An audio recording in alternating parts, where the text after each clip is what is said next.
Greetings and salutations, listener, and welcome to another edition of the Coco and Daltz podcast. We talk about movies, and we talk about things that are streaming.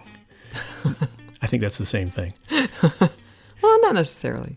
So this week, Coco, what are we doing? What are we talking about? And by the way, it's been a long time, listener, so we're glad that you're back and that you still are able to find us because we took a bit of a break in August. Daltz has been living in his mom's basement for 3 weeks. You had to reveal that? This does not mean that we broke up. This just means that Daltz took a trip. I thought maybe we would keep it mysterious, like I was trying to solve the coronavirus or something like that. You're like James Bond and you went out and... I'm all elusive. I'm on the lam, but actually I'm in my mom's basement. Yeah. So anyway, we had time to watch something together. And what was it, Coco? And what is it about? So we watched the one and only Ivan, a brand new release on DisneyPlus. It's based on a true story and also a book. It's about a gorilla, a silverback gorilla, who is a circus performer. It's a really sad circus. It's in a mall. It's a mall circus. Yeah, it's a mall circus. And it's not really a circus. Like, there's a gorilla and an elephant, but there's also like a chicken and a rabbit. And a rabbit that drives around on like a little fire truck. And, and there is a seal, but so it's like the saddest circus you've ever seen. Circuses are pretty sad to begin with. Yeah, totally. And when they get a new baby elephant, the old dying elephant makes Ivan the gorilla promise that he will get the baby elephant to freedom. And so the second half of the movie is kind of about how they try to bust out of the mall circus and find their way to an animal sanctuary where they can all roam free and not be performing circus freaks, basically. So this is like Escape from Alcatraz for animals. Yeah, totally. Essentially. Not Escape from New York, but... No, although that would be pretty cool. That would be. So Ivan would be like Snake Plissken. Yeah, although would his name be like Human Plissken? Oh, yeah, maybe. In the remake. Yeah, things that make you go, So tangent, but so what did you think of this? So a little bit of background. We watched this with my daughters. My daughters were young enough when this book came out that they read the book. They loved the book. The book by Catherine Applegate is actually pretty good. It's a nice little ditty, very easily digestible for kids. My girls were probably... let's see, maybe 8 to 10, something like that when they were reading it. So it was in that ballpark range for them. Whereas I had no idea what this was about. I was just like, okay, sure, I'll watch a movie. That's fine. Well, and I kept calling it The Terrible Ivan or Ivan the Terrible. Ivan the Terrible. Yeah. And so I sort of didn't sell it properly to you because you probably thought it was something to do with Russian czars. And meanwhile, it's a talking gorilla. That would have also been a completely different movie if Ivan went... bananas, no pun intended. And the director just fell down in his chair. Yeah, Ivan went bananas and ripped off Bryan Cranston's arms. Bryan Cranston being the owner of Ivan / circus. What do you call those circus people? Not the MCs. What are they? Ringleader? Yeah, the ringleader. Yeah. So, and that was another interesting part about this is that Bryan Cranston's character is not really a villain. He comes across as sympathetic, whereas you think in most of these it would be like the guy who's keeping the animals in the cages is a bad man. Like he doesn't really torture the animals or anything like that. And see, I'm going to say something about that. So you continue what you're going to say. So you're going to counter my point. So now I'm off my game. I'm rattled because I could see the laser beams are starting to heat up in your eyes. It's like the laser beams that Catch chase. Like right. My eyes have turned red. As soon as I said that, I saw you kind of shock. Your face went into shock, and I was like, "Uh-oh, that means I'm getting smacked down." So I didn't. So again, I thought this was presented better than you would think. Like the trope would be they would trot out, oh, he's a bad man and he's torturing the animals and all this sort of stuff. And there was one scene where he kind of loses his cool a little bit with the baby elephant, but he wasn't really. He fed them and he cared about them and he was asking about them and he asked the guy who was taking care of them. I mean, he was all in it for the profit. There's no question about that. But to me, it wasn't like a black and white situation where, and traditionally in these movies, they try to make this guy as bad as possible and they make the animals as good as possible. And it didn't really do that. So now I'm going to open up myself to ridicule. Go ahead. Yeah, so they did make him more sympathetic than I thought he deserved because first of all, he bought Ivan when Ivan was a little baby gorilla. Yeah. And you got to be freaking off your rocker to buy a wild animal. Yeah. Like that's just not something that normal people should like. I understand like baby gorillas and baby tigers are cute and they're cuddly, but go to a petting zoo. And Right. And when there was also the implied story there that they couldn't have kids. yeah, so allegedly, yeah, it was implied he and his wife couldn't have kids, so they randomly brought home a gorilla. So why not, right? Right, that's Because there are no kids out there who need homes. right, or puppies.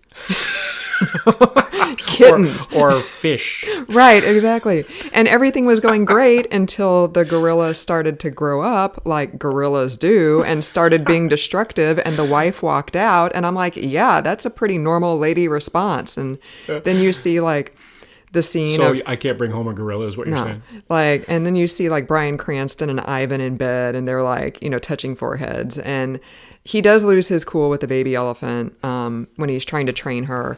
But at the end, he has this soliloquy when, spoiler alert, the animals have finally been freed and they're going to a sanctuary. And Ivan is the last one who gets transported out of the circus. And Bryan Cranston comes into Ivan's cage and he's like, oh, it's just me and you for so long. And it's meant to tug at your heartstrings. But I'm like, this is not a sympathetic character. Mm-hmm. Like he took this wild animal from the wild, like he's part of the wildlife trade. Mm-hmm. He's promoting this. He keeps all these animals in cages. It was very much implied that when the older elephant, who was voiced by Angelina Jolie, got sick at the end of her life and died, he didn't call the vet for her because he said like, oh, I'll call the vet tomorrow. And then tomorrow comes and she's still sick. And he's like, oh yeah, I'll try to get a hold of the vet tomorrow. So clearly he feeds them and he doesn't like whip them, but he's not. Well, he's still a circus master, so like, yeah, I don't know. Very nature of his creature, he's not considering the animals, I guess. Yeah, so I was just, I thought they made him, and maybe that's just because the animals said several times, because the animals are talking in the movie, like, not all people are bad, but I'm like, yeah, humans are pretty much bad. And when it comes to animals. Yeah, but you can't say that to kids. Like, so I'm like, there's no hope for you. Right. Give up. Like, sorry, planet's on fire, people suck, you're doomed. You're part of the problem. Right. You're going to grow up and suck too. So you can't say that to kids. So they made Bryan Cranston a little bit too sympathetic for my taste, but I thought he did a good job of not being a cartoon villain, that's where not I'm being going black with and white. I thought Bryan Cranston did a good job. Yeah, and that's where I'm going with it too, is in the way that it was written, that you felt sympathy for this guy, even though it's not really a sympathetic role. Like you said, like bringing the animals in, like just that, it's just so reprehensible. Like that animal should not have been taken away. Right. And the way that they portrayed that scene as from the gorilla, from Ivan's perspective, it was a very terrifying situation. Mm-hmm. Obviously, you lose your family and you get hauled away from your family and thrown into this foreign situation. It was, I think it did a lot of, it was very much a pro animal rights movie. Mm-hmm. And you get the sense that watching it, that there was a lot of thought given to that, and that there was very much a message there. It wasn't over your head. It wasn't like, I guess, again, I'm saying about the subtle villainry of Bryan Cranston, but it was more subtle throughout the whole movie too. Like there wasn't a lot of, like the capture scene was off camera. Mm-hmm. The shooting of one of the animals was off camera. Like it wasn't over your head kind of thing, but there was still that, yeah, this is a bad situation and animals should not be in cages. I mean, animals in zoos are not a great thing to begin with, like where you have lots of open space and everything like that. I remember we went to the Toronto Zoo, which is one of the better zoos in the world apparently, and I felt so bad for the polar bear because it was August and it was 85 degrees and the polar bear is just sitting there like, oh, what do I got to do to cool off? Right. Like he's in the water, but the water is probably like 60 degrees, right. Like not the temperature that he's used to. Mm. And I felt so bad. And there was another instance where we went to see the moose, and the moose was not looking so good. And so zoos are trying increasingly to be better, but it's just not where animals should be. Animals should not be for our pleasure. And I'm torn on zoos because circuses obviously are evil and they should be outlawed. Like some circuses are moving toward having hologram or holographic animals performing the stunts, and I'm like, yeah, that's cool. A holograph elephant playing with the ball or whatever. That's cool. Not a real elephant that's going to get whipped by bull hooks or whatever to make it perform. But zoos, the good zoos are focused on conservation and raising awareness of animals' plight. I don't think animals should be kept in cages. I don't think they should be in zoos, no matter how nice they are. But we're destroying the planet because humans suck. And if we don't have these animals in zoos, they're going to completely die out, some of them, and we're never going to see them. And it's all our fault, and we deserve it. But so I'm very torn on zoos. Well, it's also a matter of fact, like you said, if we're destroying the earth and we're destroying habitats for these animals, and then we're capturing them and giving them fake habitats, is a fake habitat better than a destroyed or polluted natural habitat? Right. That's the debate. I mean, this is not where we usually go with the podcast. Deep Thoughts by Coco and Dolls. It's usually lighter than this, but but this is a heavy movie. It's a very light kids movie, but it's got a heavy underlying message to it. And I think it's important that kids and adults watch this movie because it really personifies in some way, as much as you can, the struggle of animals in captivity. You're looking at the poor gorilla guy. Even though he's been there his whole life, he's sad. He's got a sad spirit to him and he's voiced by Sam Rockwell. Who I didn't recognize that voice at all. And when you're thinking of a gorilla, you don't really think of Sam Rockwell. Right. You think of no, I'm not going to say that. You think of somebody else, but yeah. And Danny DeVito plays the Benji dog. Yeah, Danny DeVito was hilarious. I definitely recognized his voice. He did a great job as Bob the dog. So. Yeah, as Bob the dog. So, but there's definitely some depth to this movie. It's more, and it's only an hour and a half long. It's a really quick review, I should say, and it's worth it if you're. And it's not. There's not a lot of standing on the soapbox about it. It's just really subtle and it's entertaining. And there are bits and pieces of humor in there, but it's not necessarily a funny movie, I wouldn't say. Right. And in addition to the animal rights aspect of it, there was also the theme of we have to be free to be ourselves. Because Ivan, when he's remembering his childhood, his name from his family was Mud. Because he was always finding the mud and just smashing his hands in it and drawing all over the rocks and stuff. And he said his dad would try to teach him how to be a gorilla and stand up on his legs and beat his chest and, roar and stuff. And he didn't want to do that. And I'm like, that's a very kind of subtle LGBTQ message as well. His dad is, even though his dad was accepting of him and stuff, ultimately, his dad is trying to get him to conform to norms that he doesn't really want to conform to. And when he was in the circus, he was the headliner because silverback gorillas are really fierce and they could rip you limb from limb. And so his whole act was he would just stand up and roar and beat his chest and, nobody was coming to see the circus anymore. But when he was given some crayons and he started drawing, then people started coming to see the Picasso primate, I think is what Bryan Cranston called him. So there was also... It doesn't necessarily have to be LGBTQ, that's the way I went with it, but it was just very much free to be yourself. I don't want to be a baseball playing chicken. I just want to go peck the ground, or no, I'm a bunny, but I really want to keep driving my truck because that's awesome. So I'm going to keep driving my truck, even though I'm a bunny, and bunnies don't drive fire trucks. So, yeah. Although he was upset when he had to drive the yellow fire truck. Yeah, he didn't like he's like, there's no such thing as a yellow fire truck. Well, and that sort of makes a lot of sense too. That was kind of logical. The way I interpreted that, I see what you're saying. The way I interpreted it was more about expression in terms of that this is the way, because I was casting this within the context of the society we're in now. I was saying anger doesn't necessarily make it right, and it's more creativity that we're looking for, and creativity should be rewarded. And that's so when he started to paint and and draw and all that sort of thing, I was thinking, you don't have to be angry to be successful. You can be creative to be successful, and you don't have to be the stereotypical male standing on top of your desk yelling at everybody all the time. You can actually be creative and succeed and be softer and gentler and everything like that. So you saw it in similar ways, but that's the way I interpreted it, was more of a creativity versus anger and versus might, because this world is all about these days, Might is right. the jackboot and everything like that Yeah. coming down on you. So I that's the way I interpreted it. Maybe it was this movie obviously was made previous to everything that's going on right now, and the book was written longer before that. So I'm applying it for the times, but apparently this is a universal application that doesn't.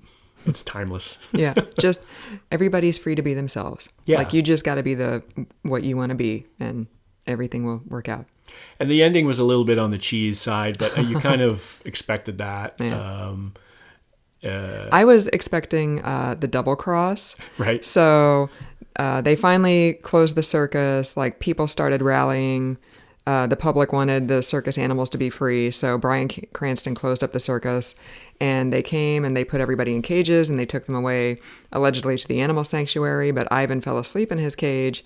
And when he woke up, he was in this very sterile white room. Mm-hmm. And I, having not read the book and not read any reviews of the movie, the obvious, ending is it's a Disney movie. He's at the animal sanctuary, but when he wakes up in that white room, there was just the moment where I thought it was the double cross and he'd been sold into animal testing. Oh. So he'd just traded like one prison for another, basically. Oh. He was never going to be free. He was always going to be like subjugated at the hands of humans, for humans' desires. But then the lady was like, "Oh no, Ivan, this isn't your home. This is your home." And she presses a button and like the garage gate goes up and he sees this jungle utopia. And which I thought was a complete bait and switch, because if he was asleep, why didn't they just dump him in the grass instead of dumping him in the like they probably shot him with a tranquilizer or something like that, and he was all drugged up. And so why do that to the poor guy? He's already freaked out. The only thing I could think is maybe they were worried if, sleeping Ivan is in the savannah, the other gorillas are going to come up and rip him limb from limb while he's sleeping. And, he's tranked and he can't do anything about it. Well, I never thought about that. Yeah. Maybe the giraffes will come up to him and start nibbling his ear or something like that. Yeah, so that's the Tarantino version is what I was expecting. Like he's traded one prison for another. But the Disney version is what we actually got, which makes sense because it's a DisneyPlus movie. So you weren't expecting, I was going to say ball gag, but I won't say that. I won't go there. Oh, I think I did, actually. Yeah, too late. It's the Gimp. Ivan's the Gimp. So on that note, in closing, how many gorilla thumbs would you give this, or circus seals, or what would you rate this, Coco? I liked it. I'd give it 2 gorilla thumbs up. Oh, would you? Yeah. Yeah, I would give it like maybe 1 3/4. I think it was worthwhile. It was really, really well done. The special effects were fantastic. Yeah, there was only like once, maybe twice, when I was like, that's clearly CGI. Right. Like it was obviously CGI, but there was only a couple times when I could definitely tell, like, ooh, they didn't. You could see the strings. Yeah, like they didn't finish that scene too well, Yeah, it was very well done in that way. And at some point in those kinds of movies, you stop. If it's a good movie, you stop looking at the effects and you just stop paying attention. You start paying attention to the story, and that was very early on for me. I started paying attention to the story, and like, wow, how did they get the gorilla to talk like that? Yeah, totally. And the dog moves his lips just like he's talking. How is that happening?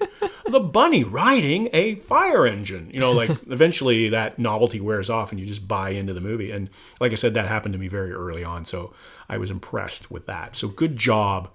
One and only Ivan the Terrible.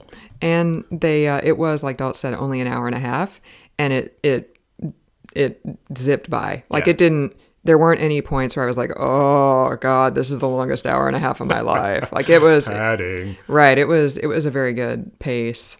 The voice actors all did a really good job. Bryan Cranston did a good job. Yeah. Even the little girl who befriended Ivan, her dad is like the janitor at the circus. And light technician. Yeah, and he runs the spotlight for Ivan, and she would come over after school and sit there and like draw. She's the one who gave Ivan his crayons. Like I thought she did a good job for being a child actor. Like sometimes kid actors, you're like, oh God, but she did a good job. So. And she also drives the story because she's the one who provides the paper to him, and she interprets his art correctly. Like he's like, I drew a beetle, and the Bryan Cranston's like, oh, it's a scribble. Right. And the dad is like, oh, what's that? It looks like vomit on a page. I don't know. And she's like, oh, it's a beetle. And she totally got it. And she's the one.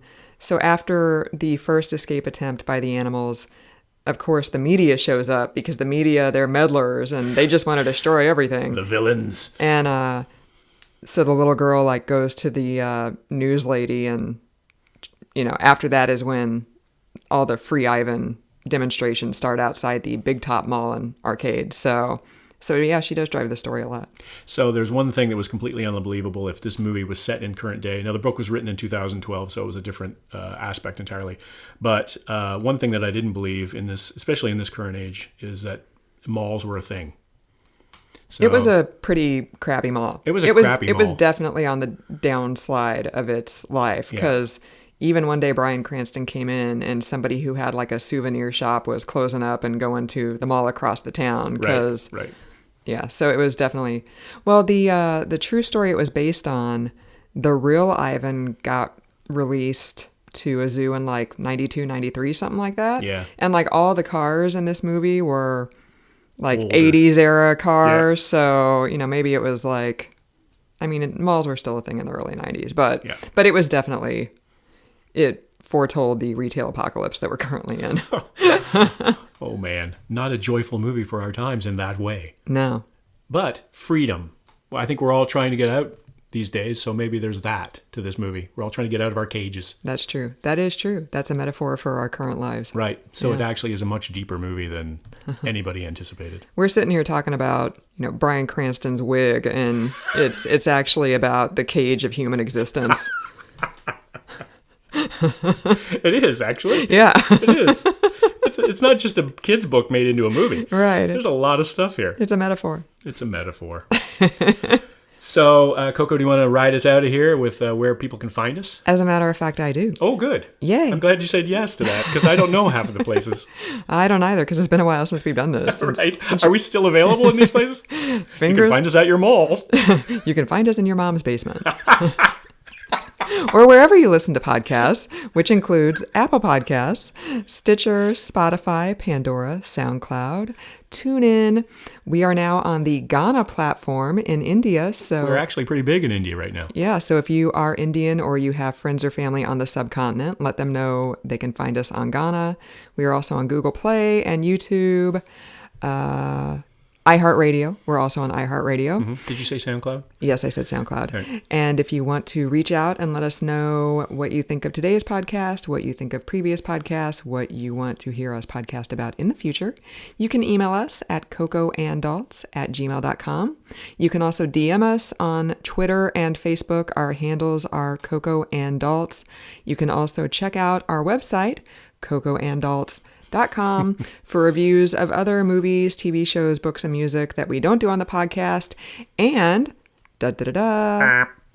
I have recently restarted the Buzz blog. Yeah. It's just sort of my reaction to any entertainment news and celebrity gossip items that I'm interested in that Daltz is not, and that we're not going to podcast about. So be sure to check that out. We also post those on Twitter, so you can find them there as well. And listener, you want to get into that because they are fiery good, let me tell you. And Coco got so bored and lonely when I was gone living in my mom's basement that she fired back up the Buzz blog, which I'm totally stoked about. Which I think I've done like 4 since I restarted it. They're very good. Yeah. Well, you have to say that. I do have to say that, but they're also very good. Oh, thanks. By the way, I should mention that I don't know if you did because I sometimes fade out when you're listing all those guys because there's a lot of them. But we're available on IMDb as well. Oh, we finally got all those uploaded to IMDb? The 3rd and 2nd seasons. So right. Our most recent material is on IMDb. So please share, like, and comment. Yes, Coco and Daltz on IMDb. And we also have our fingers crossed that we will soon to be on Amazon as well, because Right. Amazon and Audible are going to be offering podcasts in the hopefully near future. And we want to be on there as well, because why not give Amazon even more control over everyday life than it has already got? Right, exactly. And if you're listening, Jeff Bezos will take sponsorship money. We will. I mean, your net worth has increased by like $1 quadrillion since the pandemic started. So you can spread that wealth around, Jeff Throw Bezos. Coco and Daltz like $100K a year, and that's all we need. Like that's like ashtray money for you, buddy. Right. That's like he found that in his couch cushions. He's like, oh, this is worthless. And he like throws it in a jar. And Young people are listening and going, what's an ashtray? right, totally. Well, when we watched 3 Men and a Baby, your daughters, we were like, oh, look at the ashtray. And they were like, what's that? We were like, we can tell this was made in the 80s. It's like when we went to the craft festival and when they were painting old albums. They brought out albums to paint because there was no other use for them. And the girls were like, Daddy, what are albums? Like, what are these things? What do you do with them? Well, you put it on a turntable and it plays music. What's a turntable? We're old, listener. It's like a big old-fashioned CD is what I told them. We're old. So thank you again for joining us, listener. We know you have a choice, and we know that when you got to this point and you're saying, why am I still listening? We appreciate that you are. And that's why we're going to wrap it up now. Right. So for another week, thank you very much for listening. I'm not Daltz. And I'm not Coco.